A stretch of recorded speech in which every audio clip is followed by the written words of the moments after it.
Welcome to Canada's most irreverent talk show. This is the Andrew Lawton Show, brought to you by True North.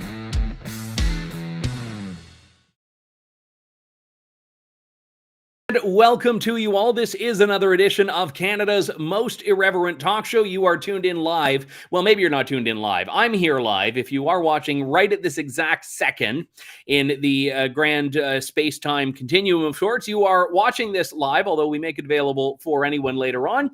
It is, as of this moment, Wednesday, June 28th here on the Andrew Lawton Show. Now, I'm not going to give you a precise time because, as I alluded to at the tail end of the previous show, I'm in a different time zone than all Canadians right now. It's actually 10:02 p.m. and I flew overnight from Toronto to Paris yesterday. I'm here covering a Free Iran conference, which you may recall I covered the last couple of years, and is a very, very interesting place to be. It hasn't started yet, so I won't have too much to report on in the show today, but you can keep your eyes peeled to True North and to the future editions of the Andrew Lawton Show as we talk a little bit about this. But I do want to touch on a couple of the big picture issues here, which affect really the culture war in a couple of different dimensions today. I'm going to speak in just a few moments with Janice Fiamengo, who is a tremendous writer and advocate, a former professor at the University of Ottawa, but has become a real truth teller, not just on academic freedom, but on a number of other issues as well. And we're going to talk about the ways that statistics can be used very dishonestly, and I would argue maliciously, in a couple of contexts, but one in particular that we'll explain a little bit more about very shortly. But I also want to just say, sometimes it's nice to look at a headline and just feel so familiar. It feels like you've been transported back in time to 2021. Like, for example, this one in Global News. Do you need a COVID booster for your summer vacation? Experts weigh in. Yes, well, the experts are saying before you go on summer holiday in 2023, apparently you need to get a booster. So if you've been diligently getting your boosters every 4 to 6 months, you're probably up to now your 12th, 13th, 14th COVID shot. But you can never be too safe. So they now say, even though COVID is no longer a global health emergency, even the World Health Organization has moved on to the pandemics of climate change and the pandemics of misinformation. Even they're not too concerned about COVID, but you can be. And a couple of the experts they speak to here basically say, don't you dare go away for the summer without getting your COVID booster. So I wouldn't exactly call that a PSA, but like I said, some people just do not want to move on from this era, and I think they need to be called out when they go down that road. Let's talk about parental rights, though, because this is something we touched on a couple of weeks back on the show in the context of New Brunswick. And what the New Brunswick government has done, I think, is quite good. I spoke to Tanya Granick-Allen, who's a great parental rights activist, about this, and she said, yeah, it's good, but it's also in many ways some low-hanging fruit. The New Brunswick government has amended an education policy to do a number of things, but the crux of it, and what people are really getting up in arms about, is to say that if a child under the age of 16, we're not even talking about 16, 17, 18-year-olds who are in grade 10, 11, 12. We're talking about, generally speaking, elementary school students and some young high school students. If one of them wishes to officially change their gender or name at school, they need to have parental consent to do it. Now, the policy does not actually say, contrary to what some critics online have said, that they will be outed to parents in any other way. In fact, if a child does not want the parent spoken to about this, then they are actually referred to a social worker to talk about this, to offer some tips and guidance. But we're basically saying here, if you are under 16, you shouldn't be able to do something as drastic and radical as changing your gender without your parents knowing about it and signing off on this. And anyone who's ever had a child go through the school system and knows how you need to sign a permission slip for anyone, for anything, this shouldn't seem all that surprising. But this has become a very pivotal issue because you have the Justin Trudeau government taking aim at New Brunswick. Seamus O'Regan, for example, who is one of the ministers in Trudeau's cabinet, had tweeted out about how this is all essentially harmful. He was going off about how kids do not have the freedom to be themselves because of what's happening in New Brunswick. And he was basically saying, how dare Pierre Poilievre, who talks a good game about freedom, take aim at or support this policy in New Brunswick. Now, I should say, I don't actually think it's fair to say Pierre Poilievre has been supportive of this policy directive. A couple of weeks ago, he was doing a press conference in Toronto, and my colleague at True North, Noah Jarvis, asked him about the New Brunswick policy. Take a look. Recently, the New Brunswick Premier has made changes to their LGBTQ protection policy, requiring teachers to notify parents before they change the use of their pronouns or in their given name. What is your position on the matter? I'll let provinces make decisions about the education system. That was a case where the answer was much shorter than the question itself. The answer was about as close to a non-answer as you can get. Noah wasn't asking him about provincial rights. He was asking about the policy in particular and what Pierre Poilievre thought about it. And he defaulted to, well, I'll let provinces do what they're going to do. Now, Poilievre gave a little bit of a better response about it when he was asked in New Brunswick, where he was campaigning a couple of days ago in Moncton, specifically on axing the carbon tax. But again, at press conferences, people can ask whatever they want to ask. And he gave a slightly better answer. Take a look. Do you stand with Premier Blaine Higgs on Policy 713? Look, this is a provincial policy. I know that Justin Trudeau has butted into that. The Prime Minister has no business in decisions that should rest with provinces and parents. So my message to Justin Trudeau is butt out and let provinces run schools and let parents raise kids. It's, like I said, a slightly better response than, well, it's up to the provinces to decide, but not much, because really what Pierre Poilievre is doing there is appealing not to the core idea of parental rights, but what he's doing is appealing to the idea of provincial rights. And don't get me wrong, balance of power, very important. Division of power is very important. Provincial rights, federalism, all of this is entirely reasonable. And I'm glad to see a federal leader and potential prime minister who's going to respect the Federalist project. But there's something more fundamental than just the education system here that I feel Poilievre and the Conservatives are missing an opportunity to seize. And it's probably fear that is going into this, because you can't talk about parental rights in this context without wading into the culture war on gender ideology and on these battles that are taking place across the country, across the Western world, when people are asking very critical questions, very contentious questions about what children should be taught, about what activities should be encouraged or discouraged, about what manifestations of gender identity should be fostered and affirmed versus treated in at least some other way. And this is a very difficult thing to do. And yes, it is a political landmine, but leadership is about stepping into the fire when that's where the fight is. And the reason that the New Brunswick policy is so interesting here, and I said a couple of weeks ago, I did not have on my bingo card New Brunswick leading the charge in the culture war in a way that's stronger than the Alberta UCP government under Danielle Smith is, for example. But the thing about what's happening in New Brunswick is that this is being treated by the media and by folks like Justin Trudeau and Blaine Higgs as being this gross affront to equality, to liberty, to whatever. But parents across the country think this is an entirely reasonable thing. Parents who, I should say, are not particularly political or conservative. That polling that Second Street did before the New Brunswick policy came in showed that parents were pretty clearly in a solid majority on believing that something like this happening in the schools should involve them in some way. The parents are the first and primary educators of their children, not teachers, not school boards, and certainly not the state. So the reason I say all of that is to say that it isn't just the morally right thing to do to stand up for parental rights, but it is the politically right thing to do. This is actually a political win for Conservatives if they were prepared to take this on. And I think it actually is not a coincidence that his answer is a little bit more substantive this week than it was a couple of weeks ago, that he's prepared to go a little bit more. I don't know, and I don't want to be too cynical here. Maybe they just got some good polling in. Maybe he was just in New Brunswick and realized he couldn't hide with the issue when he's literally in the province in which this issue is a live one politically. But the whole point is he can't just appeal to parental or to provincial rights without appealing to parental rights.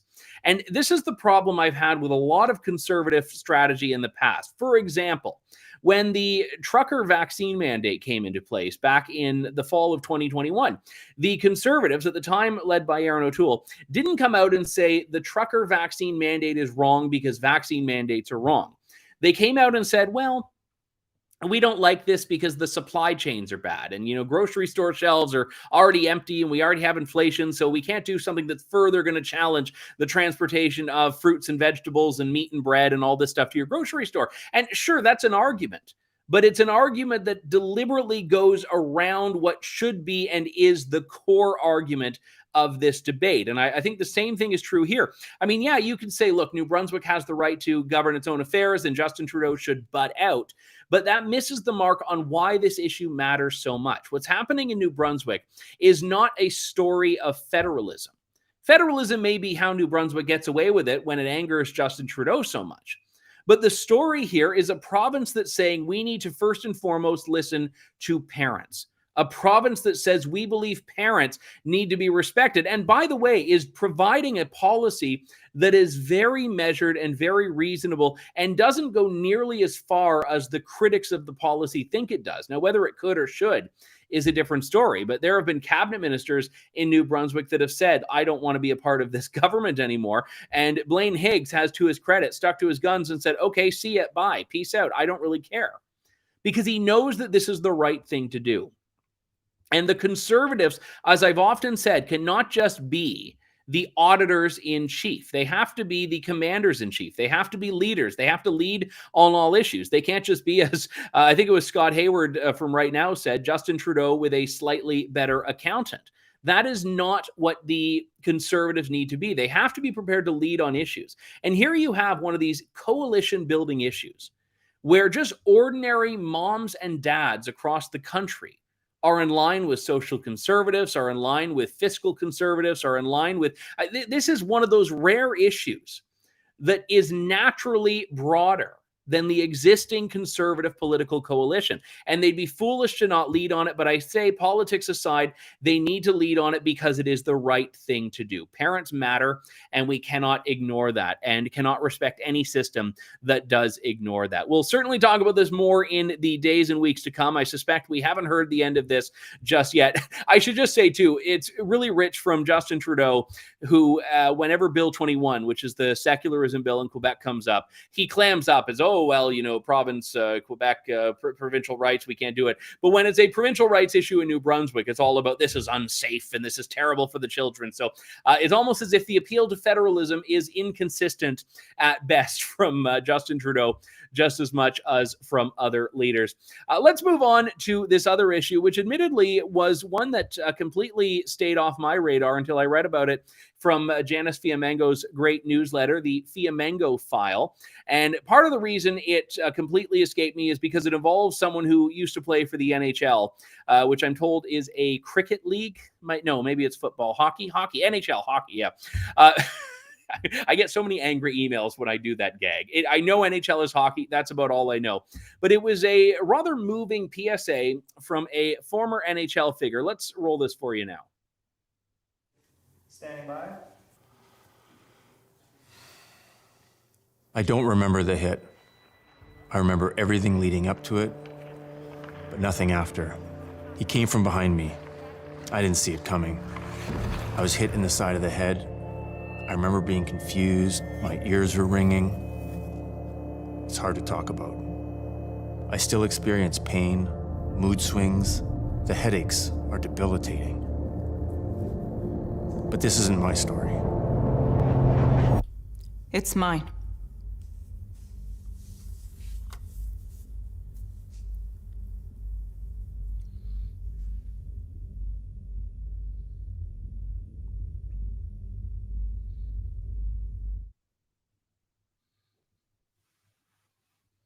That was former Vancouver Canucks captain Trevor Linden in a PSA for the YWCA, talking about the disparity between concussions in hockey and concussions in women who have suffered from domestic violence. Now, I should say, first and foremost, it's a very compelling, powerful ad. It's very well produced. It's a well presented message. It's a shocking message when they say 92% of women, girls, and gender diverse people who experience traumatic brain injury do so as a result of violence by an intimate partner.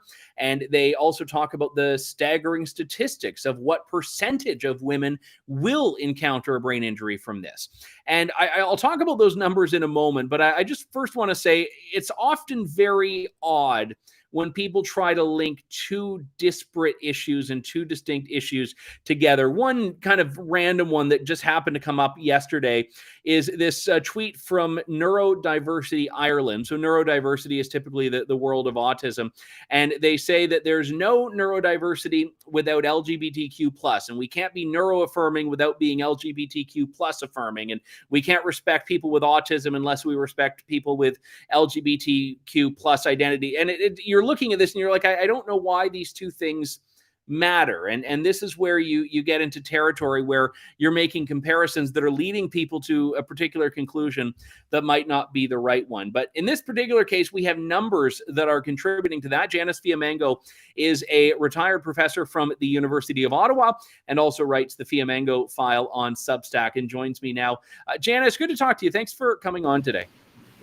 Well, thank you very much for having me on your show, Andrew. I'm really pleased to be able to talk about this concussion campaign hoax. The key paragraph here, just to put into context that staggering number there, is that 4 in 10 women and girls in Canada will face violence from a current or former partner, according to Statistics Canada.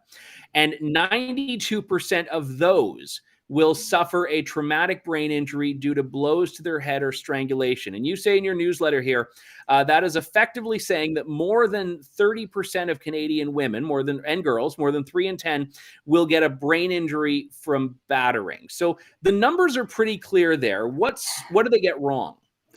Well, everything is wrong in it. It's also mentioned that for every one professional hockey player who experiences a concussion, 7,000 girls and women in Canada will experience traumatic brain injury or a concussion. So I looked that up. It says that on average, about 80 professional hockey players suffer concussion a year. So 80 times 7,000, that, if my math is correct, would be about 560,000 Canadian girls and women suffering concussion from intimate partner violence every year. That is a staggering number. Now, how is that number arrived at? Well, first of all, there's the reference to the StatsCan survey, which found that more than 4 in 10 Canadian women reported suffering from intimate partner violence in their lifetimes. It also happened to mention that about 1/3 of Canadian boys and men reported suffering from intimate partner violence as well. But of course, that's not mentioned. Then it gets to another study that makes this claim about 92%. However, when you look into both of these studies, you realize that the social science behind the claims is simply not, it doesn't support those particular claims. And I really looked into this very carefully. For one, the claim about 44% of girls and women suffering intimate partner violence, it is a large survey conducted by StatsCan, over 43,000 people, but they measure violence so extremely elastically that it clearly has nothing to do with concussions. They count violence to include psychological violence. That means being called a bad name. They count a wide range of so-called physical violence, including someone punching a wall, having an object thrown at you that may or may not have hit you, that might have caused damage if it had. They count being forced or someone trying to force you to perform a sex act that you didn't want to perform, shoving, all sorts of things. So, and while I would agree that some of these things are certainly abusive and some of them are violence, I don't think the psychological violence is quite at the same level, being called a bad name. But certainly it is hard to see how those types of violence could possibly lead to traumatic brain injury. So there's a big problem with the total number there. When we go Yeah. to the 92%, it gets even stranger. But That takes us just to jump in on Yeah, those sorry. figures first, because Mhm. I want to just preempt the obvious criticism here that you and I are downplaying this, when I certainly am not, and I know you're not. And I believe that abuse is wrong, but abuse and violence have never, in my understanding, been synonyms. I mean, I'll defer to you as the English Right. professor, but those words have very different meanings. So they're including things that are that are abusive and non-physical as Yes. violence. Yes. And that's a huge problem for understanding what it means when people start talking about the numbers of women and girls who suffer from supposed violence. And violence that's not directed at the woman or girl, but at a wall or throwing a plate or something, which again could be very Exactly. threatening. It could be very Yes. traumatizing, could be a stepping stone to violence, but it is not directed at a person. Right. And it has absolutely nothing to do with traumatic brain injury, clearly. And, it's impossible to tell from the survey how severe the violence was that was reported. So they lump in everything. If you remember that 20 years ago, you had a jealous partner, that will be counted as your having experienced violence along with everything else. There isn't even a category in the StatsCan survey and the report that was based on it for the types of violence that lead to traumatic brain injury, which are choking until you pass out or violence to your head. They don't even have a category for blows to the head. So they're talking about a whole range of issues. They lump together, for example, being shoved, pushed, or thrown down. Well, even right there, it's impossible to know how severe. To be shoved, yes, that might be quite severe, or it might not be very severe at all. And there is no way of telling from the survey whether that violence led to the person having to go to the hospital, whether it led to an actual injury or not. It is simply a way of measuring self-reports. We don't really know what those numbers mean at all. And the range of types of acts or verbal acts that are measured there is simply far too elastic to draw any clear conclusions about numbers. So with that, how do they get to that 92%? Yeah. So 92% is even stranger, and I find more shocking. It refers to a study, which then refers to another study. So it isn't even the study that's referred to. That study is an American study of Black women who experienced severe violence, both in childhood and in their adult life, specifically being choked or being knocked unconscious.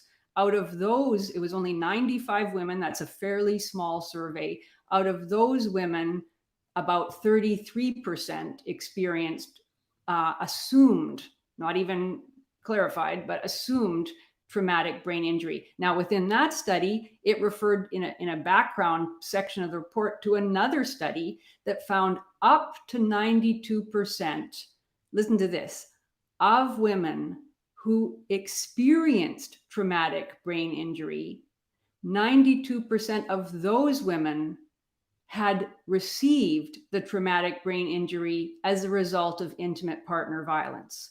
So then they flipped the numbers around and said that of women who experience intimate partner violence, up to 92% will have traumatic brain injury. I think that's called a faulty syllogism.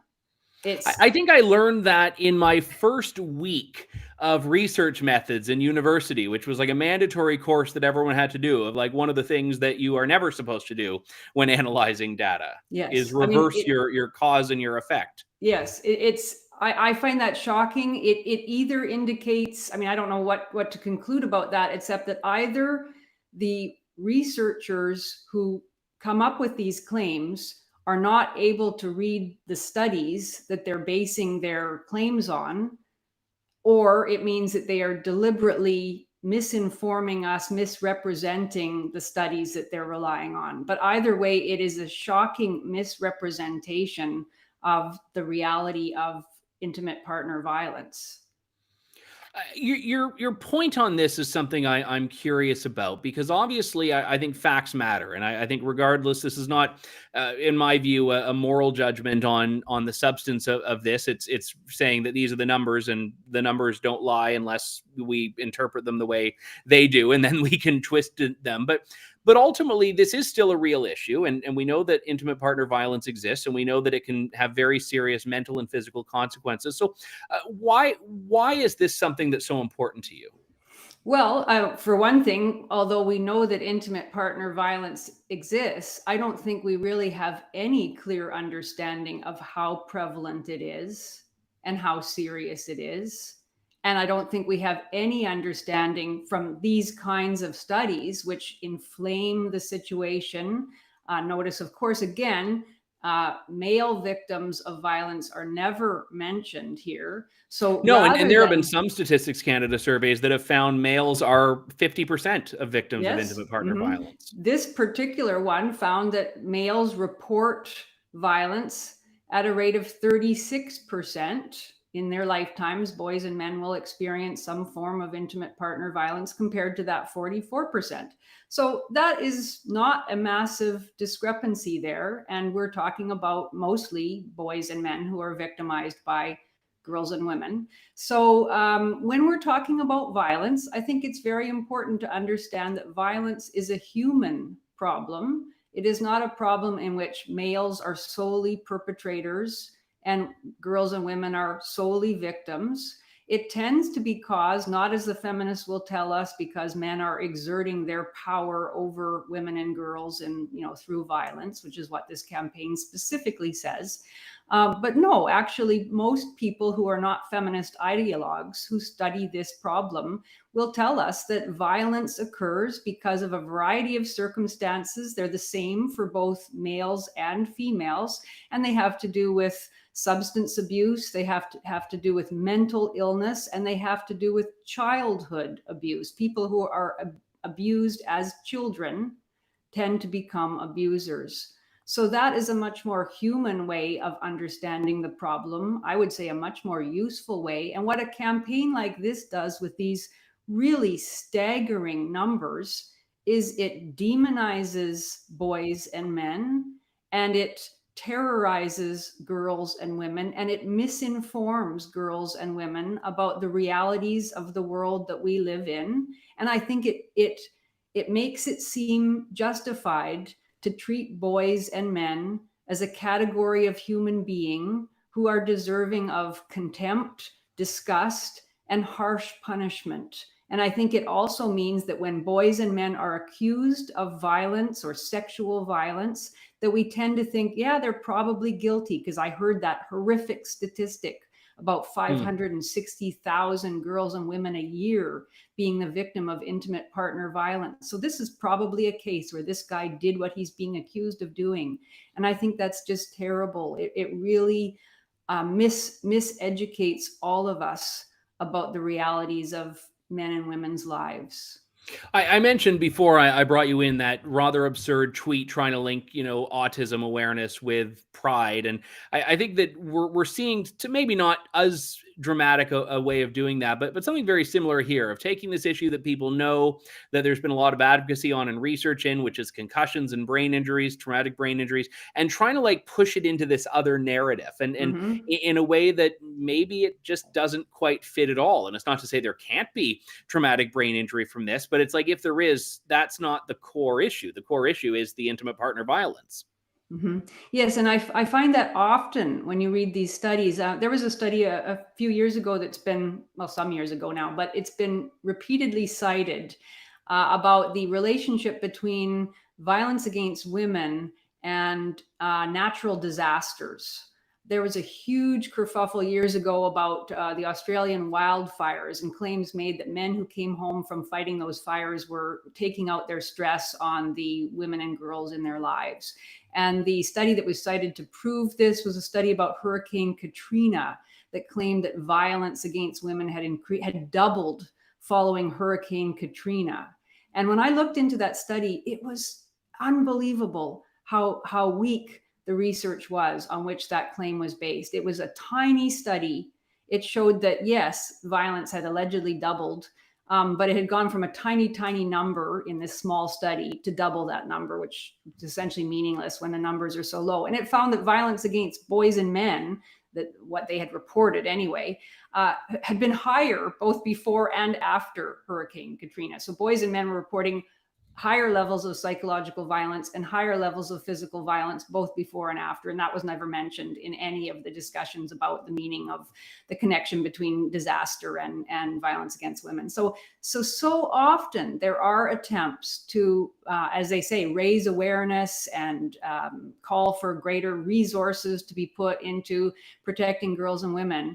And it's based on extremely shaky statistics. And it seems designed really just to support a particular worldview, in this case, in which men are always guilty and women are always innocent victims. And it's a shame. Yeah, and I'm glad you mentioned the percentage issue, because that's always been this point that I've tried to take issue with, because I think it's one of the most insidious ways in which something is overblown in terms of its effect. I know with hate crimes, we see it all the time, where there'll be a report that says, oh, hate crimes against this group have increased by 60%. And you look at the numbers and they've gone up by 14, 14 individual cases. And that's an increase in 60%. And I remember I wrote a column about this years ago when I was with Global News, and the editor actually would not publish large parts of it because they say, well, no, percentages don't lie. And I said, well, actually they do. If they don't lie in the sense that, yes, 60% of 100 is 60, but they do lie when you're trying to make a point that something has had this dramatic increase. There's a difference between something going up from 1,000 to 1,600, say, and something going up from 10 to 16. Indeed, yes, and that is the thing. And and it's so frustrating when you see that people with an agenda are quite willing to obfuscate by using the percentage rather than giving us the actual numbers. And so many of us don't have time, to look. This took me a couple hours, to read through that huge StatsCan report and to actually figure out what they meant by violence, and then to look through the various studies that were cited to prove this 92% number. Most people don't have time to do that kind of research. So that's why it's so important that the people who are doing the reporting are scrupulous about explaining to us what those numbers actually mean. And when you mix in advocacy, political agendas with reporting, you get this kind of, phantasmatic scaremongering. And it's really concerning. Janice Fiamengo, you could read her takedown of this PSA and lots of other great work over at the Fiamengo File on Substack. Janice, thank you so much for coming on today. Great to talk to you as always. Great to talk to you, Andrew. All right. Thanks very much. And yeah, and again, I don't want to at all dismiss or diminish the importance and significance of this issue. I think violence is wrong. I certainly think domestic violence is wrong, but I think we need to have a very honest discussion about it. And I don't like when people are trying to just link all these different things together in a way that doesn't quite align with reality. We are going to wind down for this program. I had a burning question from one viewer who writes, how beautiful are the women over there in France? That's the question we need an answer to. Well, I would say never nearly as beautiful as one particular woman back in Canada. That is my answer, and I am sticking to it. But it is good to be over here. I actually haven't had a chance to see much of France yet. I got in this morning. I got to the hotel. I'm in like the generic nondescript hotel room here to do the show. So I haven't actually enjoyed too much of it. But hopefully we'll have some pictures and stories and footage from the road in the days to come. One thing that I am going to point out, though, just very briefly, I saw this ad on the plane. I was watching a movie before I fell asleep, and I I remember the movie. I'm not telling you the movie because it was embarrassing. But I was watching a movie, and you have to watch before the movie starts a bunch of ads, because it's not enough that you've paid Air Canada however much to ride to take the plane. You also have to watch advertising. And I saw this particular ad, which I was like, I have to talk about this on the show tonight. So I went and found it online, and I can play this 15-second ad for you. Now, I'm not trying to give Visa free advertising, because I'm going to mock the whole thing, and you'll understand why the second you see it. Roll that.